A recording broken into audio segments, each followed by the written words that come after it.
Hello नमस्कार दोस्तों, स्वागत है आपके अपने YouTube channel education first information 2.0 में। तो साथियों, ये वीडियो आपके लिए महत्वपूर्ण होने वाली है क्योंकि इस वीडियो में आपको कराने वाले हैं एमए प्राइवेट फर्स्ट ईयर का फर्स्ट मॉडल पेपर, जो आपका एग्जाम 24 मार्च को है। तो चलिए देखते हैं। बुक का नाम हो जाएगा राजनीतिक विचारधाराओं की परंपराएं, traditions of political thinking. Paper code हो जाएगा आपका G170। ये हमारी 8वीं वीडियो है इस मॉडल पेपर की। यदि आपने इससे पहले जो 7 वीडियो अपलोड कर दिए वो नहीं देखे हैं तो आप हमारे यूट्यूब की प्ले लिस्ट में जाइए, वहां आपको सभी वीडियो देखने को मिल जाएंगी। देख लो परीक्षा में आने वाले प्रश्न।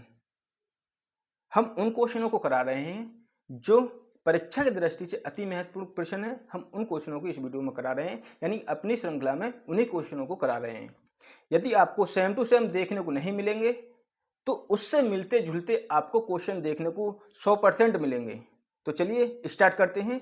यदि आपको वीडियो पसंद आए तो प्लीज़ वीडियो को लाइक कर दें और कमेंट करके बताएं कि अगली वीडियो आपको किस टाइप की चाहिए। हम उसी टाइप को आपको वो वीडियो बनाकर देंगे। तो देखते हैं फर्स्ट क्वेश्चन इस वीडियो का। तो क्वेश्चन हो जाएगा कि क्रांति के विषय में अरस्तू की क्या धारणा है, उनके अनुसार क्रांति के कारण क्या थे तथा उन्हें रोकने के उपाय क्या थे, स्पष्ट कीजिए। इस बात को स्पष्ट कीजिए। अथवा असमानता क्रांति का मूल कारण है, अरस्तु व्याख्या कीजिए। तो इसका मतलब हो जाएगा कि या तो क्वेश्चन ये आए या फिर ये आए। आपको उत्तर ये करना है जिसे हम इस वीडियो में कराने वाले हैं। तो देखते हैं। उत्तर हो जाएगा इसकी कि अरस्तु की क्रांति संबंधी अवधारणा। तो अरस्तु की क्रांति संबंधी अवधारणा, ये क्वेश्चन काफ़ी लॉन्ग है और ये परीक्षा की दृष्टि से भी महत्वपूर्ण हो जाएगा। तो आप संपूर्ण वीडियो को देखें ताकि आपको अच्छे से समझ आ जाए। अरस्तु ने 12 वर्ष तक भ्रमण करके अनेक राज्यों एवं संविधानों का सूक्ष्म पर्यवेक्षण व अध्ययन किया। उसमें संविधानों में परिवर्तन और क्रांतियों का अध्ययन किया और उन्हें रोकने के उपाय सुझाए। मैक्सी के अनुसार यूनानी राजनीतिक जीवन में क्रांति से बढ़कर कोई भयंकर समस्या नहीं थी और पॉलिटिक्स के कई प्रश्नों में वह इसकी विवेचना करता है। अरस्तु ने 158 देशों के संविधानों का अध्ययन करने के पश्चात क्रांति के कारणों का विवेचन किया। वस्तुतः आधुनिक युग में आए दिन क्रांतियां हुआ करती हैं, परंतु वर्तमान समय की क्रांति संबंधी धारणा में और अरस्तु की क्रांति संबंधी धारणा में बहुत अंतर है। अरस्तु क्रांति का अर्थ सशस्त्र विद्रोह को तब तक नहीं मानता था जब तक सरकार या संविधान में परिवर्तन न हो जाए। संविधान में संशोधन उदारतंत्र को निरंकुश तंत्र में परिवर्तित करना, राजतंत्र का धनिक तंत्र में बदलना या जनतंत्र का तानाशाही में परिवर्तन ही अरस्तु क्रांति समझता था। तो क्रांति के प्रकार, तो क्रांति के कौन कौन से प्रकार थे आगे आपको बताने वाले हैं। क्रांति के प्रकार, अरस्तु क्रांति के 5 प्रकार बताता है जो निम्नलिखित हैं। जो अरस्तु ने क्रांति के 5 प्रकार बताए उनको हम आप आगे कराएंगे। पहला पॉइंट हो जाएगा पूर्ण अथवा आंशिक क्रांति। यदि राज्य का संविधान संपूर्ण रूप में परिवर्तित हो जाए तो वह पूर्ण क्रांति, और यदि उसमें कुछ संशोधन हो जाए तो वह आंशिक क्रांति कहलाती है। क्वेश्चन को एक बार देख लें दोबारा उसके उत्तर को कि यदि राज्य का संविधान संपूर्ण रूप में परिवर्तन यानी परिवर्तित हो जाए तो वह पूर्ण क्रांति, और यदि उसमें कुछ संशोधन हो जाए तो वह आंशिक क्रांति कहलाती है। दूसरा पॉइंट, रक्तहीन अथवा रक्तपूर्ण क्रांति। दूसरा भेद क्रांति का रक्तिम क्रांति या रक्तहीन क्रांति का है। बिना रक्तपात के शासन बदल जाए तो रक्तहीन क्रांति, और जब सशस्त्र विद्रोह हो और मारकाट द्वारा शासन में परिवर्तन हो जाए तो वह रक्तपूर्ण क्रांति कहलाती है। तीसरा, व्यक्तिगत अथवा गैर व्यक्तिगत क्रांति। यदि क्रांति का उद्देश्य किसी व्यक्ति विशेष या दल विशेष को हटाकर क्रांति करना अथवा संविधान बदलना है तो व्यक्तिक क्रांति, और जब बिना राजनीतिक शक्ति छीने संविधान में परिवर्तन करना हो तो वह अवैयक्तिक क्रांति कहलाती है। चौथे पॉइंट की तरफ चलते हैं। यदि आपको वीडियो पसंद आए तो प्लीज़ वीडियो को एक बार लाइक जरूर कर दें ताकि हम और आपको अच्छे से वीडियो बनाकर दे सकें। और कमेंट करके बताएं कि आपको अगली वीडियो किस टाइप की चाहिए। तो 4 पॉइंट की तरफ चलते हैं। जनतंत्रीय अथवा धनतंत्रीय क्रांति। यदि क्रांति का उद्देश्य निर्धन मनुष्यों का शासन स्थापित करना है तो वह जनतंत्रीय क्रांति, और यदि राज्य के धनी व्यक्ति मिलकर जनतंत्रीय या राजतंत्रीय सरकार को बदलकर धनतंत्र स्थापित करना चाहते हैं तो वह धनतंत्रीय क्रांति कहलाती है। 5वां पॉइंट, जननायकीय क्रांति। जब कोई नेता अपने चातुर्य एवं वाक्पटुता से जनता का नेता बन जाता है और राजसत्ता पर अपना अधिकार जमा लेता है तो उसे जननायकीय क्रांति कहते हैं। हिटलर का जर्मनी का तानाशाह अधिनायक बन जाना या मुसोलिनी का इटली का तानाशाह बन जाना जननायकीय क्रांति के आधुनिक उदाहरण हैं। क्रांति के कारण, तो क्रांति के कौन कौन से कारण थे इस वीडियो में देखने वाले हैं आगे। तो क्रांति के कारण, अरस्तु ने क्रांति के अनेक कारण बताए हैं। इन्हें उसने 3 वर्गों में रखा है। पहला सामान्य कारण, विशिष्ट कारण तथा तीसरा हो जाएगा विभिन्न प्रकार के राज्यों में क्रांति के कारण। तो पहला कारण देखेंगे हम सामान्य कारण। पहला कारण देखने वाले हैं सामान्य कारण। सामान्य कारण के भी 2 उपविभाजन किए गए हैं, न्याय या अन्याय की भावना तथा समानता या असमानता की भावना। क्या है कि सामान्य कारण के भी 2 उपविभाजन किए हैं, पहला न्याय या अन्याय की भावना तथा समानता या असमानता की भावना। पहला पॉइंट हो जाएगा, अरस्तु का मत है कि यदि जनता के बड़े भाग में यह भाव उत्पन्न हो जाए कि राज्य उस पर अन्याय कर रहा है तो यह क्रांति का कारण बन जाता है। इस भावना के भी कई कारण होते हैं, जैसे किसी वर्ग द्वारा दलित जीवन व्यतीत किया जाना, संपत्ति, सम्मान, पुरस्कारों और राजपदों का अनुचित विधि से वितरण किया जाना। किसी भी कारण से यदि जनता यह समझने लगे, यानी किसी भी कारण से जनता यह समझने लगे या लगती है कि राज्य अन्यायी हो गया है तो उसमें असंतोष उत्पन्न हो जाता है। वह अन्य लोगों को भी भावावेश उत्पन्न कर अपने साथ विद्रोह में घसीट लेती है। दूसरा पॉइंट, सामान्य कारणों में एक कारण असमानता की भावना है। अरस्तु का मत है असमानता की भावना क्रांति का मूल कारण है। क्रांति का कारण सदैव असमानता में मिलता है।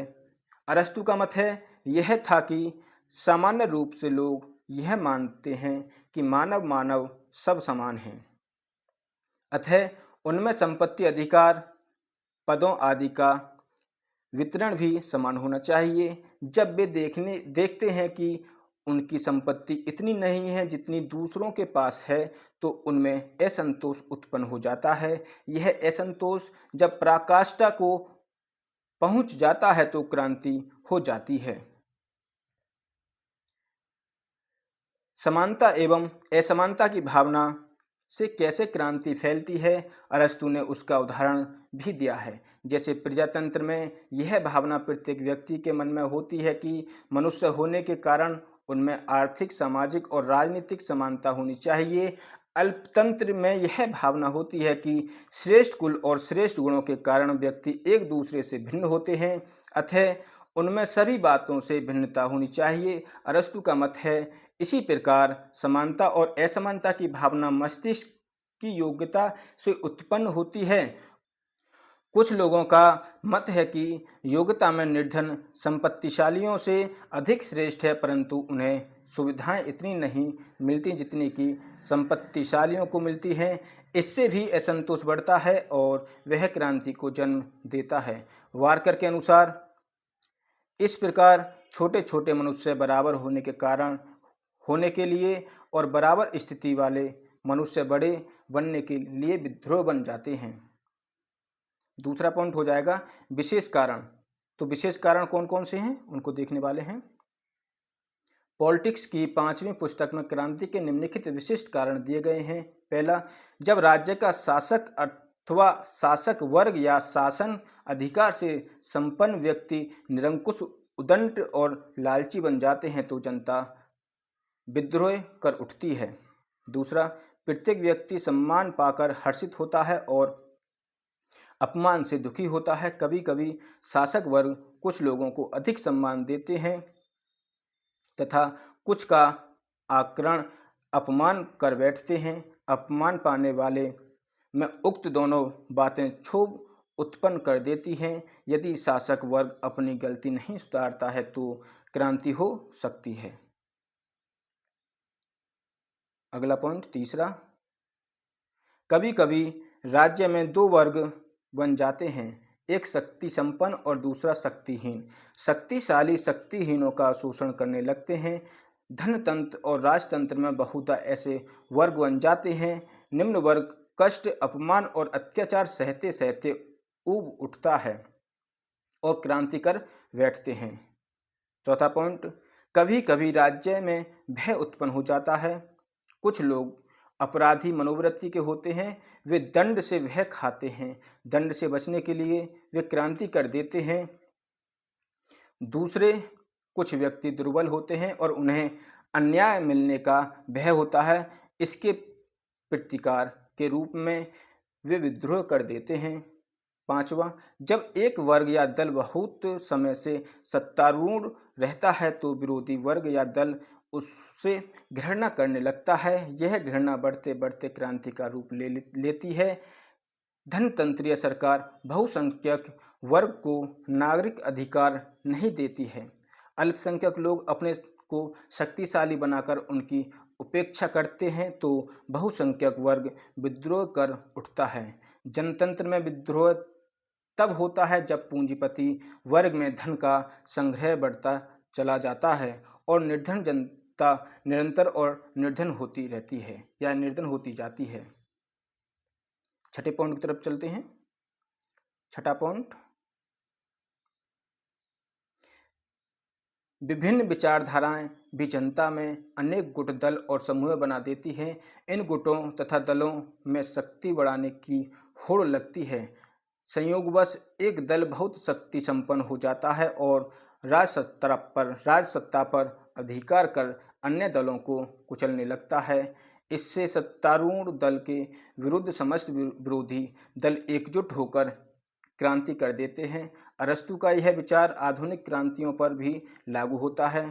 सातवां पॉइंट, शासन का काम जब तक ईमानदार, व्यवहार कुशल और नीतिज्ञ शासक या शासक वर्ग के हाथ में रहता है तब तक शासन में व्यवस्था और शांति रहती है। जब अयोग्य, बेईमान, स्वार्थी, धन लोलुप व्यक्तियों के हाथ में शासन व्यवस्था आ जाती है तब जनता ऐसी शासक को पद से हटाने के लिए विद्रोह कर बैठती है। आठवां पॉइंट, जब सत्तारूढ़ दल छल कपट एवं धोखाधड़ी से चुनाव जीतकर सत्ता का अधिग्रहण कर लेते हैं तो क्रांति हो जाती है। उदाहरण के लिए अरस्तु ने हैरियर नामक नगर राज्य का उदाहरण दिया है। वहाँ जिस वर्ग का सत्ता पर अधिकार था वह छलपूर्ण दलबंदी के कारण निर्वाचन में सदैव विजयी होता था। जब दूसरे वर्गों का यह पता चला तब वे लॉटरी द्वारा लोगों को चुनने लगे। इस प्रकार वहां क्रांति हो गई। अगला पॉइंट, कभी कभी ऐसे पदाधिकारी नियुक्त हो जाते हैं जो राज्य के प्रति निष्ठा नहीं रखते हैं तथा सत्ता को उखाड़ फेंकने में संकोच नहीं करते और दूसरी सत्ता को स्थापित करने में सहायता देते हैं। अगला, एक राज्य में अनेक जातियों का अस्तित्व होता है और कभी कभी इनमें द्वेष भावना इतनी प्रबल हो जाती है कि वे परस्पर लड़ने झगड़ने लगते हैं और यह संघर्ष क्रांति में परिवर्तित हो जाती है। अगला पॉइंट, राज्य कभी कभी विदेशियों की सहायता लेता है। यह विदेशियों को बचने में प्रोत्साहन देता है। जब तक राज्य शक्तिशाली बना रहता है ये विदेशी शांत रहते हैं और जब राज्य सत्ता कमजोर होती है तो ये विशेष सुविधाएं मांगने लगते हैं। यदि इन्हें सुविधा नहीं मिलती हैं तो ये षड्यंत्र करने लगते हैं। अरस्तु ने बताया है कि ऐसी ही व्यवस्था में वाइजेटियम तथा सिसिली से विदेशी बाहर निकाल दिए गए। अगले पॉइंट की तरफ चलते हैं। यदि साथियों आपको वीडियो पसंद आ रही हो तो प्लीज़ वीडियो को एक बार लाइक जरूर कर दें। राज्य की भौगोलिक स्थिति में कुछ प्राकृतिक बाधाएं जैसे नदियां, पहाड़ या घाटियां उसे अनेक भागों में विभाजित कर देती हैं। ये भाग कभी कभी पृथकता की मांग कर विरोध कर देते हैं। अगला पॉइंट, समाज में जब अनेक वर्ग होते हैं और उनमें ऊंच नीच की भावना जागृत हो जाती है तो परस्पर संघर्ष छिड़ जाता है। अरस्तु के अनुसार जिस प्रकार युद्ध क्षेत्र में खाई को पार करने में चाहे वह कितनी ही छोटी क्यों न हो, सेना को तितर बितर हो जाना पड़ता है, उसी प्रकार राज्य में प्रत्येक प्रकार का अंतःकलह उत्पन्न कर देता है।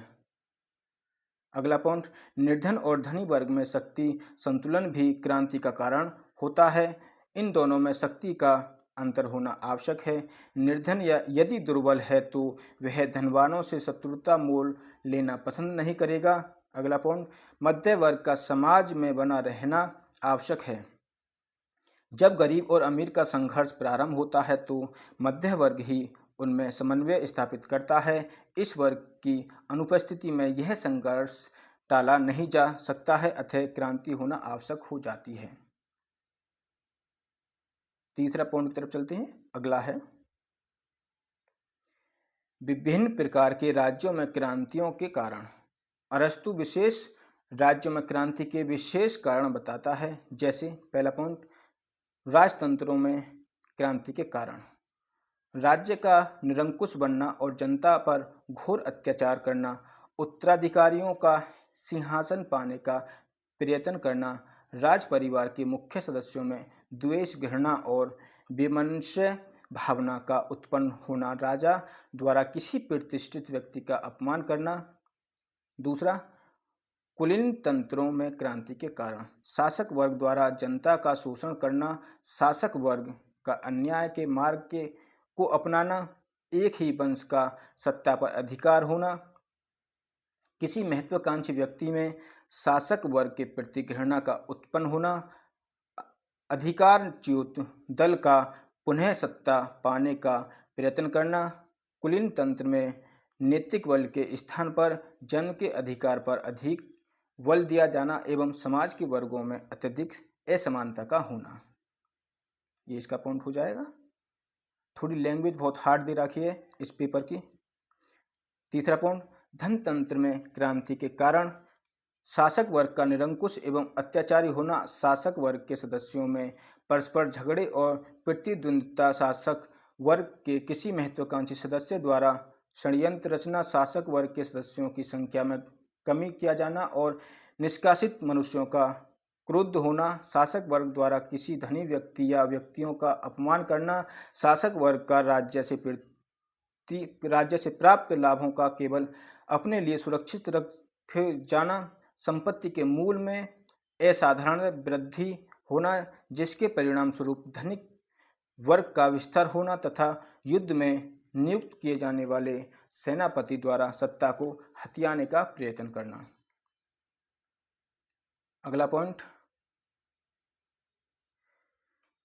जनतंत्रों में क्रांति के कारण।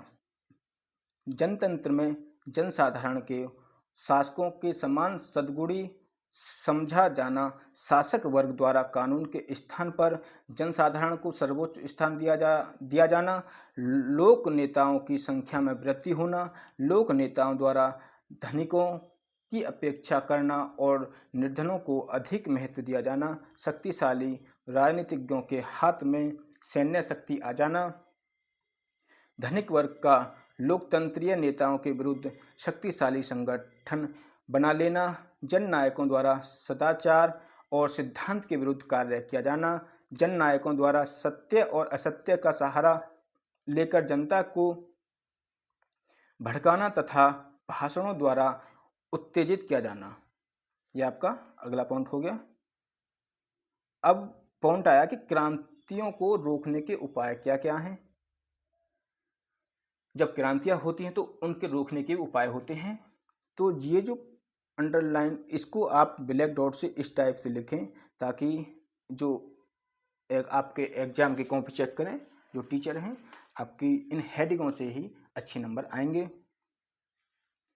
तो क्रांतियों को रोकने के उपाय वो कौन कौन से हैं उनको देखते हैं। अरस्तु ने जहाँ क्रांति के विभिन्न कारणों को बताया है वहाँ उन्हें रोकने के भी अनेक उपाय बताए हैं। इस विषय में डनिंग का मत है, अरस्तु क्रांतियों को उत्पन्न करने वाले कारणों की विस्तृत सूची देने के उपरांत उनको रोकने के लिए उतने ही प्रभावशाली उपायों की सूची भी देता है। जैसे इस सूची के अनुसार क्रांतियों को रोकने के प्रमुख उपाय निम्नलिखित हैं। पहला हो जाएगा आपका प्रशासकों पर नियंत्रण। राज्य के प्रशासकों पर पूरा नियंत्रण होना चाहिए। वे महत्वाकांक्षी न हो, स्वार्थी तथा पदलोलुप न हो। जनता के प्रति उनका व्यवहार असहनीय न हो। यदि जनता में प्रशासक वर्ग के प्रति अविश्वास उत्पन्न हो जाए तो उनका कर्तव्य है कि जनता में अपने प्रति विश्वास उत्पन्न करें। उनका आचार व व्यवहार क्रांति को रोकने में सहायक होता है। यदि प्रशासक वर्ग में जनहित की भावना रहे तो क्रांति के बीज नष्ट हो जाते हैं। दूसरा पॉइंट, कानून का निर्माण। तो राज्य में ऐसे कानूनों का निर्माण होना चाहिए जिससे राज्य के गणमान्य व्यक्ति पारस्परिक झगड़ों में न उलझ सके। यदि झगड़े उत्पन्न हो तो उनका निर्णय कानूनों द्वारा होना चाहिए। कानून यदि ठीक रहे तथा सभी व्यक्तियों को कानून के समक्ष समान समझा जाए तो क्रांति की संभावना न रहेगी, यानी क्रांति नहीं होगी। तीसरा पॉइंट, महत्वाकांक्षी नेताओं पर नियंत्रण। कुछ नेता ऐसे होते हैं जो महत्वाकांक्षी और स्वार्थी होते हैं। वे जनता में नवीन राजनीतिक आदर्शों के प्रति भावना भड़काया करते हैं। तत्कालीन सत्ता के प्रति असंतोष उत्पन्न करने के लिए अफवाहें फैलाया करते हैं। शासक वर्ग को चाहिए कि ऐसे नेताओं पर निगाह रखे और जनता को इन नेताओं के प्रति सावधान कर दे। ठीक है, अगला पॉइंट है चौथा, मध्य वर्ग की शक्ति में विकास। जो मध्य वर्ग होता है उसकी शक्ति में विकास किया जाना, यानी कि धनी तथा निर्धन वर्ग दोनों का बढ़ना खतरनाक होता है। इन दोनों को नियंत्रित रखने का कार्य मध्य वर्ग कर सकता है। शासन को चाहिए कि मध्य वर्ग की शक्ति को विकसित करे, उन्हीं के हाथ में सत्ता सौंपे। यदि कोई शासन मध्यवर्गीय न हो तो कम से कम उसे मध्यवर्गीय शासन के अनुरूप होनी चाहिए। पांचवा पॉइंट, शिक्षा में सुधार। ये बहुत ही महत्वपूर्ण पॉइंट हैं। आप इनको एक बार रिवीजन कर लें और लिख कर भी आप इनको देखें। पांचवा पॉइंट है शिक्षा में सुधार। शिक्षा व्यवस्था को राज्य के नियंत्रण में रखा जाए। क्रांति को रोकने का उपाय यही है कि क्रांति के बीच पहले मस्तिष्क में उत्पन्न होते हैं, यदि वे वही नष्ट कर दिए जाएं तो क्रांति होना असंभव है। अरस्तु का मत है कि यह कार्य शिक्षा कर सकती है। छठा, विविध उपाय। अरस्तु ने क्रांति के कारणों को दूर करने के लिए अनेक अन्य उपाय बताए हैं, जैसे शासन दो विरोधी वर्गों के सदस्यों के हाथ में होना, चालाकियों एवं छल प्रपंच पर नियंत्रण, पदाधिकारियों की धनार्जन की लालसा पर नियंत्रण, भ्रष्टाचार के फैलने पर नियंत्रण, अल्पकालीन पदावधि वाले अधिकारियों की नियुक्ति, देश पर विदेशियों के आक्रमण का भय या अन्य भावी संकटों का भय आदि। इनके अतिरिक्त पदों, सम्मानों एवं पुरस्कारों का न्यायपूर्ण वितरण आदि ये सभी उपाय क्रांति रोकने के सबल उपाय हैं। ये सभी उपाय क्रांति रोकने के सबल उपाय हैं, यानी सबसे अच्छे उपाय हैं। आगे देखते हैं विभिन्न प्रकार के राज्यों में क्रांति को रोकने के उपाय। अरस्तु राजतंत्र, धनतंत्र तथा प्रजातंत्र में क्रांति को रोकने के लिए विभिन्न उपाय बताता है। पहला, राजतंत्र में क्रांति को रोकने के लिए अरस्तु का मत है कि राजा परिमितता की नीति द्वारा अपने सिंहासन की रक्षा कर सकता है। परिमितता का अर्थ अरस्तु राज्य के कम विस्तार से लगता है। कम विस्तार वाले राज्य में शासन स्थायी और सुदृढ़ रहता है। अगला पॉइंट,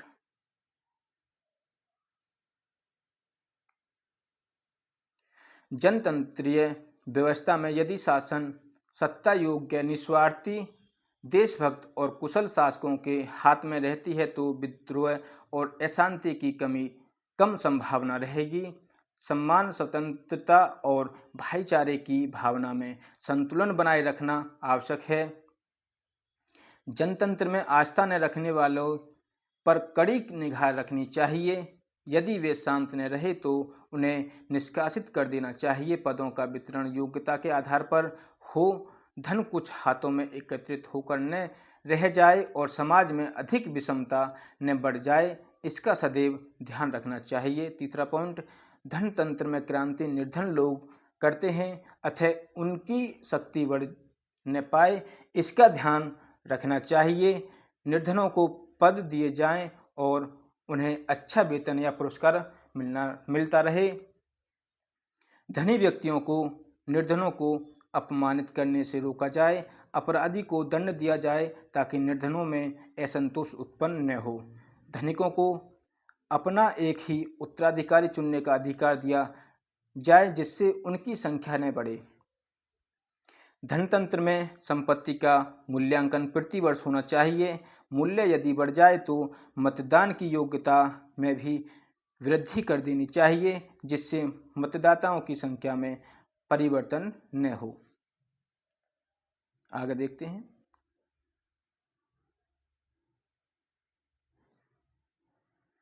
उपरोक्त उपायों के अतिरिक्त अन्य उपाय भी अपनाए जा सकते हैं जैसे नियमहीनता को रोकना, शक्ति का विकेंद्रीकरण करना, परिवर्तनों पर प्रतिबंध लगाना, नागरिकों में कानून, संविधान एवं न्याय के प्रति श्रद्धा बढ़ाना तथा आर्थिक विषमताओं को दूर करना आदि।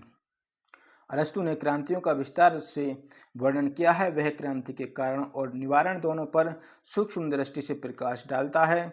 उसका अध्ययन विशद, प्रामाणिक एवं अत्यंत सुंदर है। मैक्सी के शब्दों में, क्रांति रूपी विष का प्रतिकार करने के लिए इससे अधिक विश्वसनीय उपायों की खोज नहीं की जा सकती।